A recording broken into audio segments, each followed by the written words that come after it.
Ka Kala ko ibibigay yung mic eh. Shake hands pala. All right. Just want to say I'm glad to be here. One more time, thank you po sa invite, Pastor Hizon. Uh, Tsaka I just want to say, teka, test lang natin yung clicker. Yan. Hello? Yon. Okay. Today, yung message po natin ay galing po sa 1 Thessalonians 5, verses 12 to 15. And I entitled today's message po, Lead and Love. Can we say that together? Lead and Love. Okay, today we will learn po how to lead and how to love. Pero, every time I prepare a message or every time I am asked to preach, medyo natatakot po ako. Because I know the week of the preaching, may gagawin si Lord, no? May mangyayari, no? And last week, if you are near where I live, no? I live in Ortigas Center actually po sa Pasig City. So last Sunday, actually malapit po sa Ortigas is what you call the EDSA Shrine, no? At sa EDSA Shrine, simula pa lang ng 8 a.m., may madaming tao na po sa EDSA Shrine. No? What were they doing? They were gathering there and they were protesting po against the corruption that is happening in our country. No? And it's funny because our passage today is about honoring our leaders. So pag-pray niyo po ako, no? Ito pa talaga yung nangyari. No? So, but I want us to come to this and read this from the word of the Lord because may sinasabi po ang Panginoon. No? So can we all stand up po and can we read the passage on the screen together? 1, 2, 3, go. We ask you, brothers, to respect those who labor among you and are over you in the Lord and admonish you, and to esteem them very highly in love because of their work. Be at peace among yourselves. And we urge you, brothers, admonish the idle, encourage the faint-hearted, help the weak, be patient with them all. See that no one repays anyone evil for evil, but always seek to do good to one another and to everyone. Let us pray. Lord, we pray for the reading of your word. We pray for your message. Lord, teach us and open our hearts sa mga sinasabi niyo po sa amin. In Jesus' name we pray. Amen. You may be seated.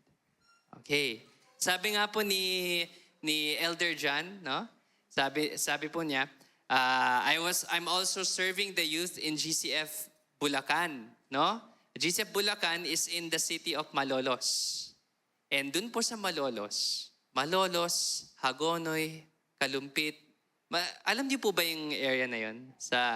May mga no? Doon po, halos kalahati ng kalsada, construction. Construction due to flood control. No? So I've been going to Bulacan every week, no? Since start of the year, January. At nakita ko yung palala ng traffic. Pag may bagyo, baha talaga. No? And I don't see an end, no? Sa traffic, sa baha. And actually, hot na hot po yung topic ng corruption dun sa church namin sa GCF Bulacan. And I know that it's also something that is inside our hearts. What are our leaders doing, no? Anong ginagawa nila? Okay? And how do we apply verses like this?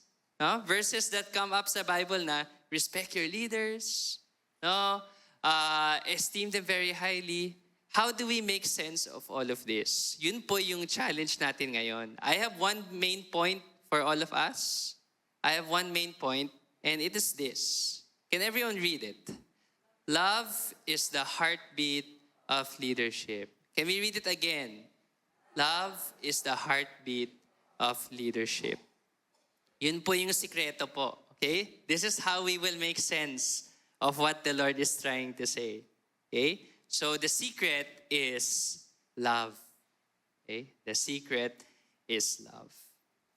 Let's go back to the verse. If you look at the verse, dalawa lang po yung, okay? For today's message, dalawa po yung points ko. Okay? And it is these 2 points. Kita niyo po, no? We ask you, brothers, and we urge you. Dalawa po yung topics dito sa passage natin. So these are our 2 points. Okay? Okay? Simple lang. After today's message, remember, 2 points. The first one is this. Okay? First one, love those who lead you. Verses 12 to 13. Okay? Can everyone say that? Love those who lead you. Okay. Sino po ba yung mga leaders dito sa GCF Batangas? Kilalin niyo naman, di ba? Okay? They are the ones who lead you in this church. No? So, simple lang po yung point number 1. At the end of today's message, mamahalin niyo sila. Okay? Love those who lead you. Okay? Let's go back here. Remember, we ask you, brothers, yun po yung first. Okay? We ask you, brothers, to respect those who labor among you and are over you in the Lord and admonish you. So the first question is this: sino ba ang mga leaders? Ano ba ang ginagawa ng mga leader? Okay? Ano ang ginagawa ng mga leader? Okay? According to the verse, okay, a leader is one who works. No? A leader is one who is laboring, no? Laboring among you. A leader is one who is doing the work of the Lord. Okay? Okay, that's number 1. Yun po yung mga leader. Okay? Second, a leader is also over you in the Lord. Ibig sabihin, siya ay responsable sa inyo. Kung may mangyayari sa inyo, sasagot sila. Yun po yung leader. In the same way, it's not only in church. Actually, in a company, if you are under a corporation, no, may boss kayo, okay, pag may mangyayari sa inyo, sino ang sasagot? Yung boss nyo, dapat. Diba? Ganun po, there is a chain of command, but more than that, there is a chain of responsibility. Okay?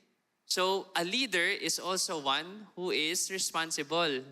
That is what it means to be over someone, especially in the Lord. Sasagot sila sa Panginoon. No? Okay? And finally, what does it say? A leader is also one who guides. Dito po, sa verse natin, it uses the word admonish. Okay? Ano pong ibig sabihin ng admonish? Ibig sabihin, admonish is to guide, to warn. Pag nagkakamali ka, teka lang ito. Okay? Let me help you get on the right path. Okay? Yun po, admonish. So, leaders are people who labor, who are over you, and they guide you. Yun po yung ibig sabihin ng leader. According to the verse, no? According to the verse. That is what a leader does, no? And then, what are we called to do? Ano ang dapat natin gawin sa mga leaders natin? According to here, we have to respect and we have to esteem. In other words, we have to honor our leaders. We have to show them respect. And then, anong ibig sabihin ng esteem? Ay, parang itinataas, no? Esteem, that's what it means, no? So we esteem them very highly in love. Okay? We have to honor our leaders. Why? Because, why? Why are we honoring them? Because of their work. Okay? So, food for thought, no? Paano kung hindi nagtatrabaho yung leader nyo? Hindi na kailangan i-honor, no? hindi sila nag-work, eh. Okay? But that is why, that's the reason why, according to the Bible, we should honor our leaders because they are working. They're working for the Lord and they're working for you, for us. Mga leaders natin, they are serving. Okay? Baliktad sa Bible, no? In the corporate world or in our world, siguro, yung mga boss ay mga manager. Sila yung nasa taas. Sa Bible, baliktad, yung mga leader nasa baba. Leaders are not just bosses, no? But actually, leaders are servants sa Bible. Okay? So, remember, when we talk about leaders, when the Bible talks about leaders, si Paul, yung nagsulat dito, no? He talks about leaders, those who are over you, are also under. They're also serving you. Okay? So remember, when we talk about leaders, these are servant leaders. Servant leaders. So that is why we honor them, because they're serving. And we also honor them with great love. Okay? Very highly in love. Again, yun yung secret natin, di ba? Love. Okay? We honor our leaders with great love. Okay? So, I guess loving leaders also means more than just agreeing with them, no? Okay? Sometimes, we think that to honor our leaders, obey na lang tayo, no? Susunod lang tayo. Kahit anong gawin nila, sunod lang tayo, no? But it means more than that. What does it mean when we love our leaders? It means praying for them. It means encouraging them. It means supporting them. Especially because yung mga leaders nyo, they have to make the tough decisions. No? Especially for this church, your senior pastor is making the tough decisions for you, for this church. Okay? That is why we honor them. And we pray for them and we love them. Because, mahirap nga talaga. Sabi nga sa Bible, we have to give double honor to those who are preaching and teaching. Double honor. Because they are doing it for the Lord. Okay? So they are doing that. So if we love our leaders, if we love the people who are serving us, okay, we create a culture where yung mga leaders mismo natin, they can lead, no? They can lead effectively and they can lead without fear, no? Yung problema po sa pagiging leader, kahit saan, kahit sa church, kahit sa labas, no? The problem of being a leader is tataas yung ego mo, no? If you're a leader, madaling it is a place of temptation also. But if we show our leaders love, okay, then perhaps that we also help our leaders not give in to that temptation of pride. No? Okay? Especially, and I would say, the church is a difficult place to be a leader. It is true. I speak that from a place of also being a leader sa church. No? Mahirap po because people say one thing, people say another thing, people like what you decided on, yung kabila ayaw din nila. No? You're always in the middle, you're always trying to mediate. Okay? This is what our leaders do. So let's show them extra love and extra grace, no? Okay? Sabi nga dito, be at peace among yourselves. No? So instead of, lalo na sa church, we tend to criticize, we tend to take sides, no? Maybe we don't have to do that. Maybe we can start with love. No? Living at peace with one another. So Paul calls us to do exactly that. To esteem our leaders highly in love and to live at peace with one another. So mga practical questions po. Pag wala na yung mga leaders nyo, pag wala si small group leader, nasa small group kayo, wala sila doon. What happens when they leave the room, no? Pag-uusapan niyo ba sila? Pag-chichismis nyo, no? May mga tumitingin dito, ha? No? Or what about in your personal devotion time? Do you pray for those who shepherd you? Do you pray for them? Yes, that's good. May yes, no? Thank you for that. Okay? Continuously pray for those who shepherd your souls. And imagine kung lahat po dito sa GCF Batangas would honor the leaders, if that is such a thing na normal na lang talaga siya, no? Okay?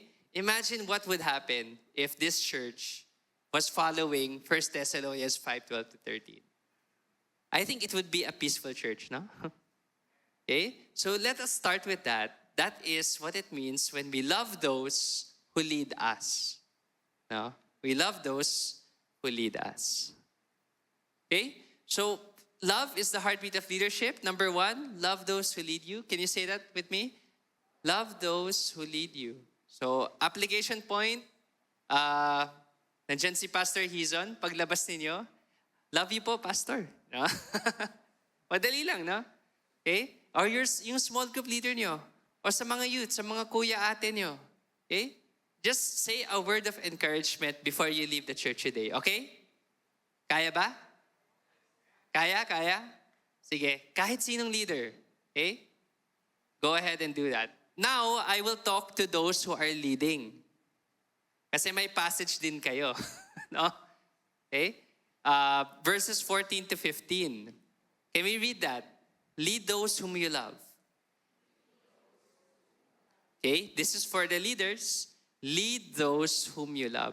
Verses 14 to 15. Okay? So sabi po dito, verses 14 to 15. The second one, we urge you, brothers, apat yan eh. Admonish the idle. Encourage the faint-hearted. Help the weak. Be patient with them. What does this mean? Okay?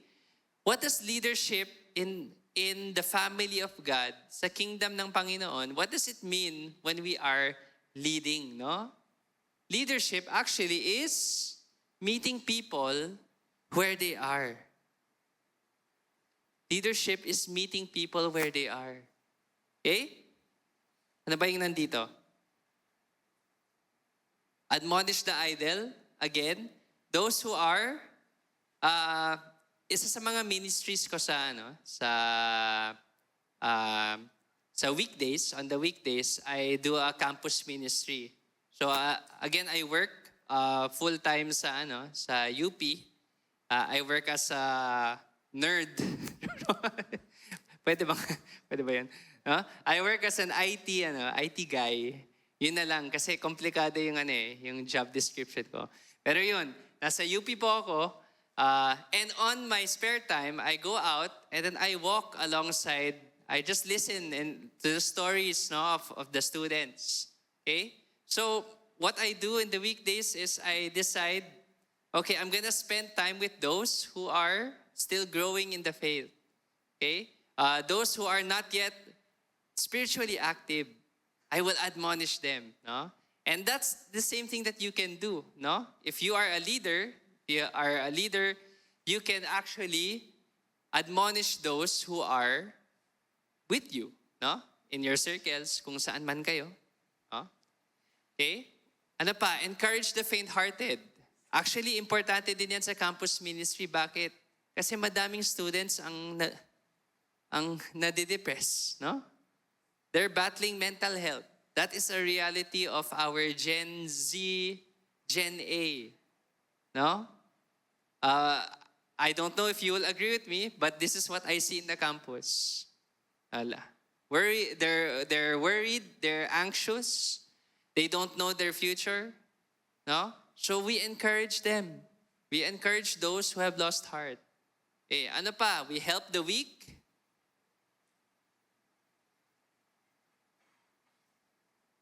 Click. Yon. Okay, we help the weak. Okay? And then we also are patient with them all. So actually, if you see all of this, no, yung apat na yan, leadership means we are taking the step to be with them. Okay? Kasi sabi sa in the real world, no, leadership says they should follow where you are. Okay? That's what the world says. Ako ang boss, sunod kayo sa akin. No? But leadership according to the Bible is you going out to them, not them coming to you. Gets ba? Gets in difference? No? Okay? When Jesus gave a story, there's 100 sheep, no? 100 sheep, and then sa 100 sheep na yan, may isa na nakaalis, no? Nawala siya. What did the shepherd do? He left the 99 sheep and then he went after the one sheep. He met that sheep where it was at. Hindi siya naghintay na bumalik ka. No? What did he do? He left He left the 99 and he chased the one, brought the one back. So leadership is meeting people where they are, not where you want them to be. Gets? So that is the difference po ng biblical leadership. And that's something you can apply po sa buhay ninyo. No? If you want to step up to be a leader, especially in the way that Jesus Christ and the way that God wants you to be, you have to learn that it's not about you. Hindi ikaw yung boss. No? Hindi ikaw yung boss. What are you? You are the servant. Again, we're flipping, it's a flip. No? Iba siya sa mundo. Okay? Alright, ano pa? Verse 15. Sabi po dito, see, no one repays anyone evil for evil, but always seek to do good to one another and to everyone. So mga leaders, leadership is about peace-seeking. No? Peace-seeking. You're seeking peace. Okay? Sometimes, in the act of seeking peace, sometimes you have to fight some battles. No? Sometimes you have to fight some battles, especially if there are people who are mistreated. There are people that need justice. No? That is still a reality. Part of peace-seeking is also fighting that battle. Pero syempre, sundan natin po yung scripture. We do it right. Kaya sa mga protest, no? We don't protest. When we protest peacefully. That is what we're called to do. Sige, we can go. We can share our dissent, but we do it the right way. Okay? We do it because we win people if we do it with love. We win people if we do it with love. So yes, there are some battles that leadership has to face, but always we seek peace. We seek peace. We seek that no one repays evil for evil, but we seek that good is done to everybody. Okay? So leadership without love becomes management. Okay? Kung wala kayong love, manager lang kayo. No? And what will end up happening? You end up managing. You're trying to manage the problems, no? Ang daming problema. Sige, ito yung gawin natin. Sige, we start treating people like statistics, numbers. Sige, ano lang yan? 1% lang yung may ayaw sa decision. Sige, okay lang yan, 1% lang yan. But what would the true leader do? Maybe the true leader would go to the 1%. Ano po yung problema? Anong pwede natin gawin? No? Okay? So, if there is no love sa leadership nyo, you'll end up becoming a manager. Okay naman maging manager, no? But that is not what biblical leadership is calling you to be. Again, leadership is serving. Servanthood. Yun po yung leadership. Okay? And that's what it means when we say love is the heartbeat of leadership. I use the word heartbeat, no? It's the heartbeat because without the heartbeat, what's going to happen? Mamamatay yung tao. Diba? Okay? Without the heart, okay, it's going to fall apart. Without the heart, it will fall apart. Nag-rhyme pala. Okay? Without the heart, it will fall apart. Sabihin na yan. Yan. Thank you. Yan. Without the heart, it will fall apart. Your leadership will fall apart if you do not have love. I've seen it. I've worked in corporate. I've worked in government. I've worked also in startup. I've seen it all. Well, maybe not all. But I've seen most. Okay? And always, yung mga experiences ko, my experiences are tied to the leadership. Bakit ganito yung leadership, no? I work in a church. Okay? So I also see that no church is perfect. There's no church that's perfect. That's why love must be in the center. when I see, even in all of those places, I have this one job na, may malasakit talaga sa mga empleyado. They care. They care for their people. And doon ako nagaganahan. I notice. Huh? But then in other jobs, where they treat people like slaves, na mag-time in kayo, 10 hours. Walang overtime pay, pero mag-overtime kayo. I've experienced that also. Tapos doon ako nadidepress, no? It's real that love is what will make your leadership thrive, no? So love should be the heartbeat of leadership.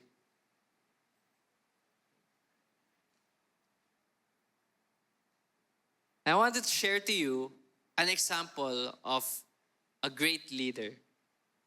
An example of a great leader. His name is Jesus Christ. His name is Jesus. And Jesus in the Bible is likened to a shepherd. Pastol.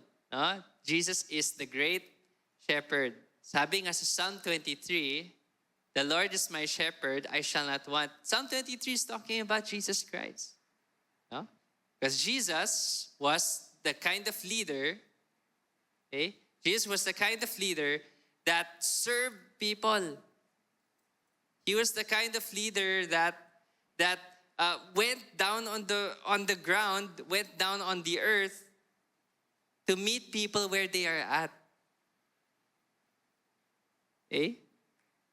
Jesus was born in a manger. Jesus was born poor.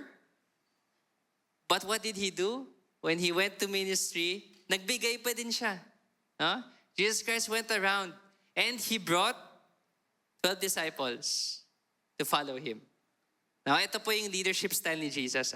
At least according to Matthew, Mark, Luke, John. Anong ginawa ni Jesus sa discipleship niya? Nagba-Bible study lang ba sila? Every Thursday, 7 p.m. Sige, Peter, John, meet tayo dito sa Galilee Cafe. Dito tayo mag-Bible study. Ganun ba yung discipleship ni Jesus? No.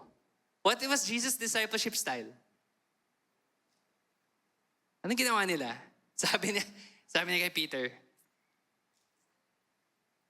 leave your fishing net. I will make you fishers of men. Follow me. Sabi niya kay John, leave your father and mother, James and John. Follow me. And what did they do? They followed him. Anong ginawa nila? Okay? What did Jesus do? He was healing the sick. Siyempre, anong ginagawa ng disciples? Tutulong sila. Jesus would preach on the Sermon of the Mount, Matthew, Mark, Luke, John, lahat ng mga parables. Anong ginagawa ng disciples? Nakikinig lang. Diba? Ano pa? When Jesus would feed the 5,000, anong ginagawa ng disciples? Diba may mga basket sila? No? Sila din? Naging server sila? Okay? So you see Jesus' discipleship style, Jesus modeled the serving. He did the actions. No? He did the leading. How did he lead? By serving. Tapos yung mga disciples niya, eto pala. This is what we need to do, no? Okay? Naging boss ba si Jesus? Manager lang ba? I don't think so. Huh? I think Jesus modeled how it is to be a leader after Christ. After God, no? So Jesus taught all of this and he allowed his disciples to watch. Kayo po, okay?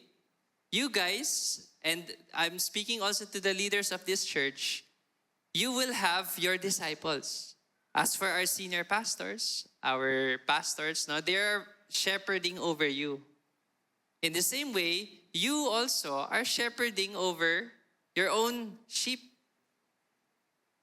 Okay? Kung kuya ate kayo, baka may mga dinidisciple kayo ng mga na grupo, no? Kung if you are leading in your office, baka may office Bible study kayo. Okay? You have those small spaces where you have influence. Where you have influence. Okay? So, number one, guys, okay, you don't need a title to be a leader in God's kingdom. Ito nga, sina Peter, John, James, mangingisda lang sila. Wala silang title. Hindi nga sila tinawag na pastor. Pastor Peter, Pastor Paul, Pastor James, Pastor John. Wala nga eh. They were just following Jesus. Pati nga si Jesus, I'm Jesus. Okay? Okay? So you don't need a title to start to be a leader in His church. You don't need to have a P before your name to pastor people. No? What do you need? Okay? You need the calling of the Lord and the people He has placed you with. Leadership is influence. No? Leadership is influence, and whether you like it or not, you are influencing somebody. Whether you like it or not, yung katabi nyo, ini-influence na sila. Huh? People are always watching and learning from each other. So in God's church, you don't need a title to be a leader. Kaya po, yung second point natin, no, lead those whom you love, it applies to everyone here. Kasi lahat po kayo ay leaders. Lahat kayo ay leaders. No? And real leadership is very personal. Personal po. We know when to warn somebody, no? To admonish, to admonish, to encourage, to help, to be patient. Leadership is very personal, no? And also love is not passive. Leadership is love in action. So it's deeply invested po in other people. Okay? So I guess you can ask yourself, sino po ba sa buhay niyo yung kailangan ng encouragement ngayon? That is the best way for you to lead them. That's the best way for you to serve them, is to think about them, to pray, and to actually do something about it. Now, get out of your seat and actually help somebody else. Are you willing to have difficult conversations with people? No? Are you willing to listen to them? Are you willing to give your time? Okay? Are you willing to be patient? Huh? These are the things that we ask ourselves. We have to lead those whom we love. Important po yan. We have to lead those whom we love. So I have a few reflections po. Okay? I just have a few reflections that I want to share. Number one, okay, leadership, especially in church, can get messy. Okay? I've been going around churches and I've seen, no? There's no perfect church. That is true. Okay? But there are churches that are trying to be like Jesus. Okay? Church is full of imperfect people who are also being led by imperfect leaders. And be warned, okay? If you are inside a church where the leaders claim that they're perfect, umalis po kayo. If they claim to be perfect, that is not a church of God. Because the leaders themselves have to admit, no? They have to admit that they are also imperfect people. That's why reconciliation and peace, yun po yung nasa passage natin. They are the pillars of the church. Reconciliation and peace. No one's perfect. That's why we sit together. Mag-usap tayo. No? Makipagkwentuhan tayo. Let's also let go of our pride at makinig po sa kabilang side. No? Let the church be the example for other people to look at. Okay. Ganyan pala magkasundo. Okay? So, ito, no? Love will bridge the gaps that sin creates.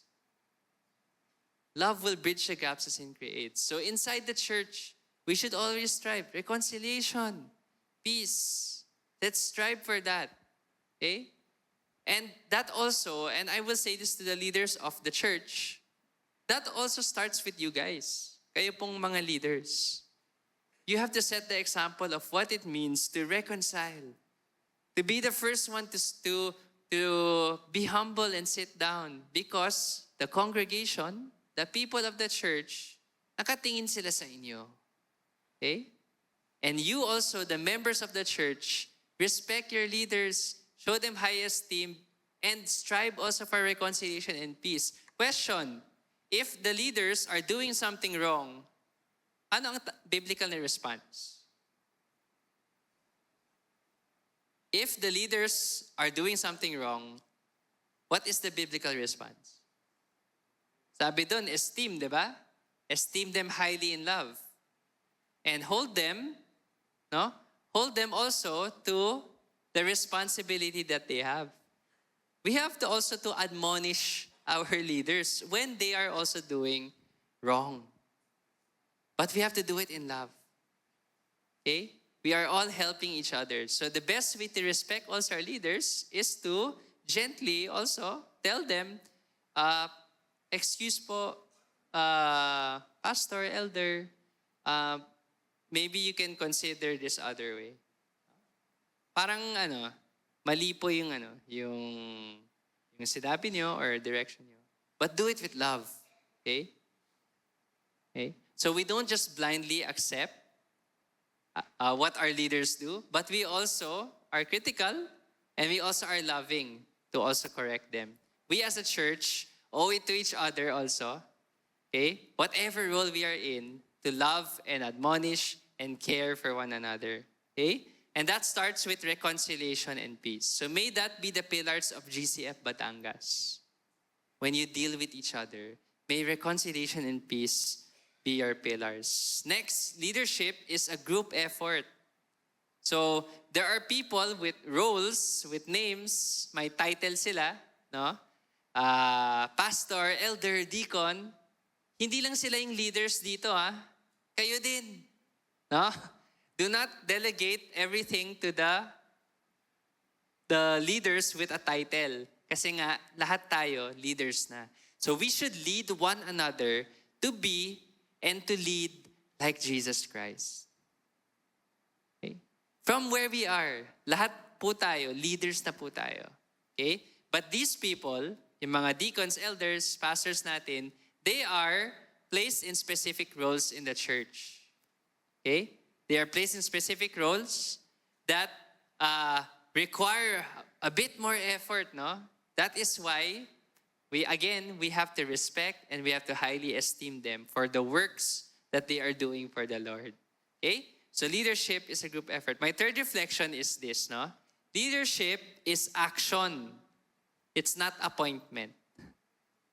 Okay? Hindi ka dapat pinipilit, no? Or napipilitan. Okay? If you are ready to serve, then you're ready to lead. Can you say that? If you're ready to serve, ready na ba kayo to serve? If you are, you're ready to lead. Okay?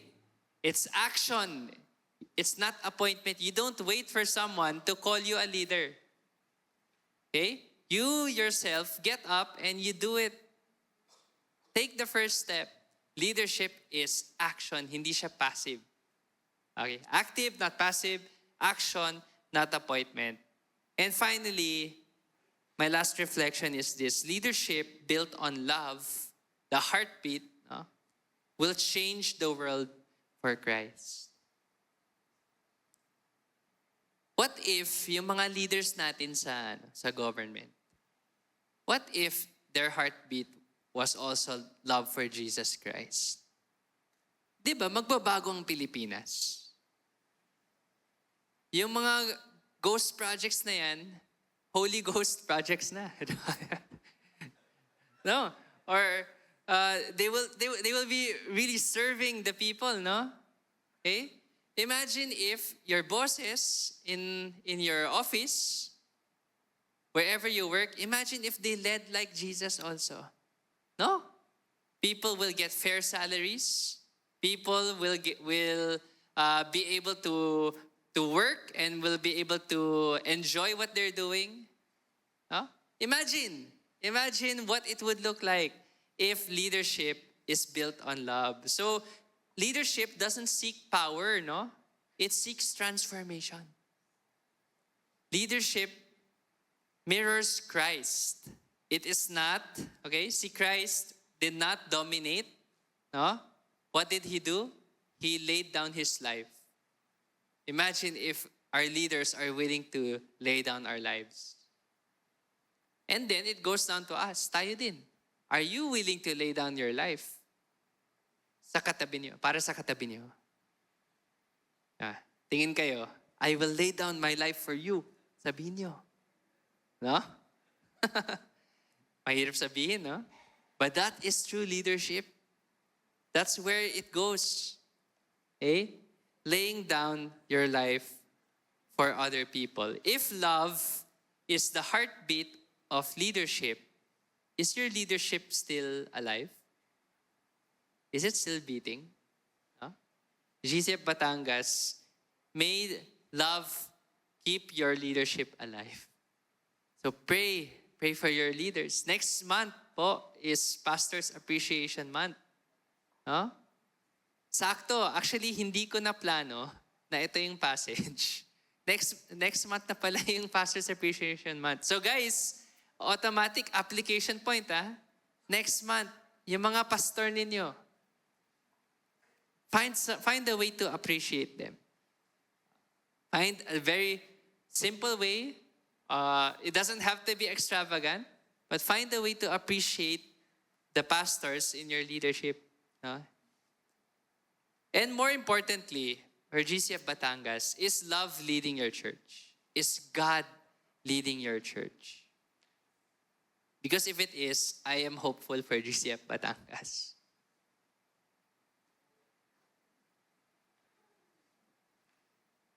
Lead and love. Simple lang. Okay? Love those who lead you, lead those whom you love. Who's the best example? Jesus Christ. If you do not know how to lead, magbasa lang kayo ng Bible. Nandyan naman. Everything, all the stories about Jesus Christ. Siya po, He is the example.